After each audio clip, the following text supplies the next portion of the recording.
Assalamualaikum warahmatullahi wabarakatuh. Halo, halo, hai. Apa kabar semua anak-anakku di kelas 4? Semoga dalam keadaan sehat dan siap menerima pembelajaran hari ini. Kita bertemu kembali pada pembelajaran IPA tema 9 subtema 2, yaitu tentang pemanfaatan dan perubahan bentuk energi. Yuk, mari kita simak. Ya, anak-anak, sebelum kita mulai belajar, marilah kita mengucapkan basmalah terlebih dahulu. Bismillahirrahmanirrahim.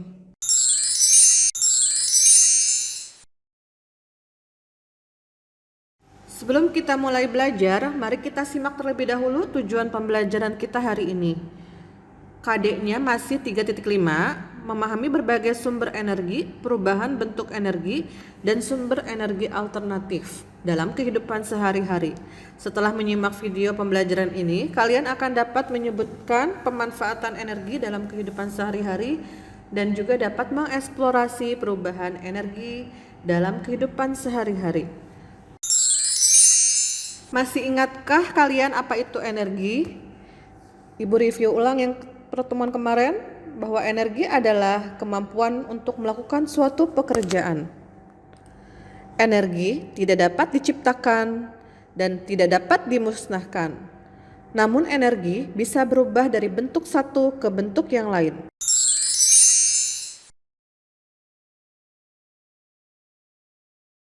Sumber energi dimanfaatkan oleh masyarakat untuk melakukan berbagai aktivitas. Energi dapat berubah bentuk. Perubahan bentuk energi inilah yang dimanfaatkan oleh manusia. Contohnya pada setrika, ya. Setrika menggunakan energi listrik yang nantinya akan diubah menjadi energi panas. Manfaatnya, energi listrik yang dialirkan akan memanaskan lempeng logam pada setrika sehingga setrika dapat digunakan untuk merapikan pakaian.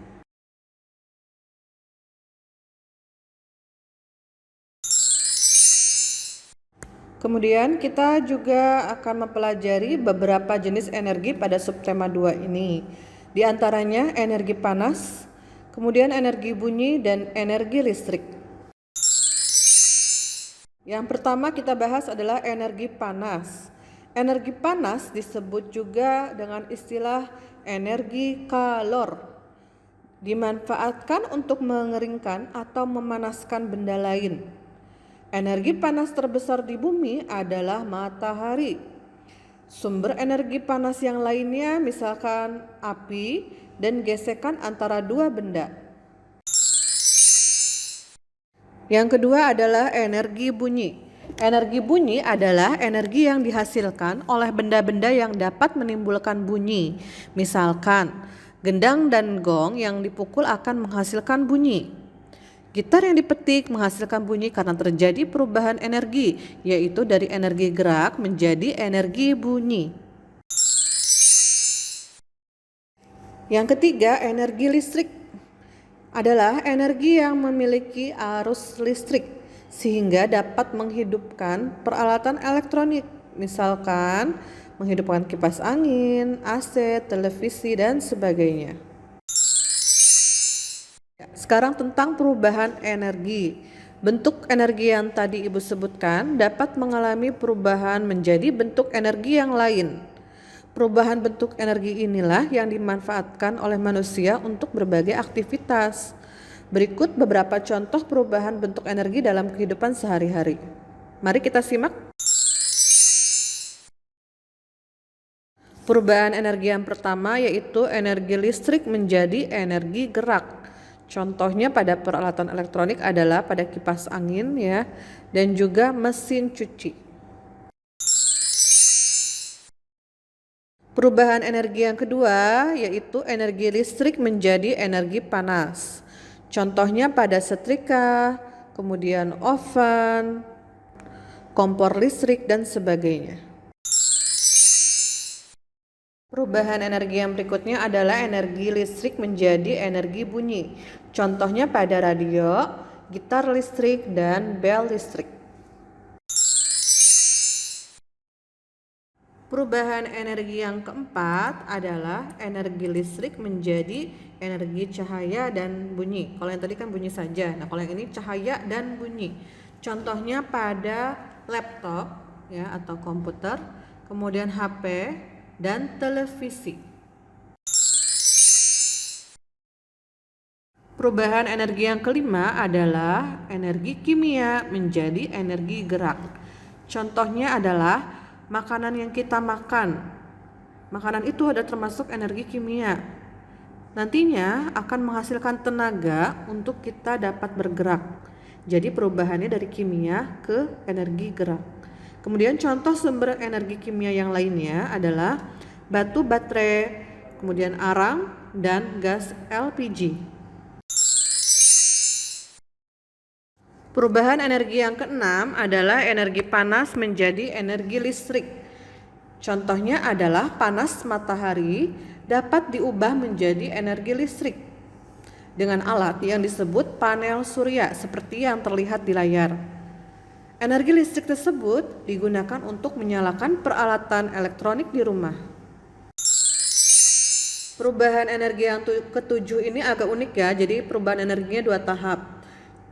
Yaitu dari energi gerak dulu ke energi listrik, kemudian ke energi cahaya. Contohnya adalah pada sepeda yang memiliki dinamo untuk menyalakan lampunya. Jadi energi gerak berasal dari roda sepeda yang di kayu. Energi tersebut akan menggerakkan dinamo dan mengubahnya menjadi energi listrik. Energi listrik ini kemudian digunakan untuk menyalakan lampu sepeda. Berikut ini Ibu tampilkan pembangkit listrik yang sumber energinya adalah energi alternatif. Berarti dia SDA-nya dapat diperbaharui, tidak akan habis ya. Yang pertama adalah PLTA, pembangkit listrik tenaga air, sumber energinya arus air. Kemudian PLTB, pembangkit listrik tenaga bayu atau angin, sumber energinya adalah angin. Kemudian yang ketiga PLTPB, pembangkit listrik tenaga panas bumi, sumber energinya uap panas bumi. Kemudian yang keempat PLTS, yaitu pembangkit listrik tenaga surya, sumber energinya adalah matahari. Baiklah, kita sudah sampai di ujung pembahasan kita hari ini. Nah, sebelum Ibu tutup ada tugas buat kalian nih ya. Perhatikan gambar-gambar berikut ini. Kemudian kalian tuliskan perubahan energi yang terjadi pada benda-benda tersebut ya, pada gambar 1, 2, dan 3. Kemudian tuliskan juga manfaatnya. Ya, nanti akan kita bahas pada saat Zoom meeting. Oke? Baiklah anak-anakku sekalian, demikianlah pembahasan materi IPA pada hari ini. Semoga dapat dipahami oleh kalian ya. Dan tidak lupa juga pada kesempatan ini Ibu menyampaikan selamat menunaikan ibadah saum Ramadan ya. Semoga Allah Subhanahu wa taala menerima semua amal ibadah kita dan melipat gandakan pahalanya di bulan Ramadan ini. Amin ya rabbal alamin. Jangan lupa meningkatkan amaliyah Ramadannya ya. Oke, marilah kita tutup pertemuan kali ini dengan sama-sama mengucapkan hamdalah. Alhamdulillahirabbil alamin. Sampai bertemu kembali pada pertemuan berikutnya. Wassalamualaikum warahmatullahi wabarakatuh.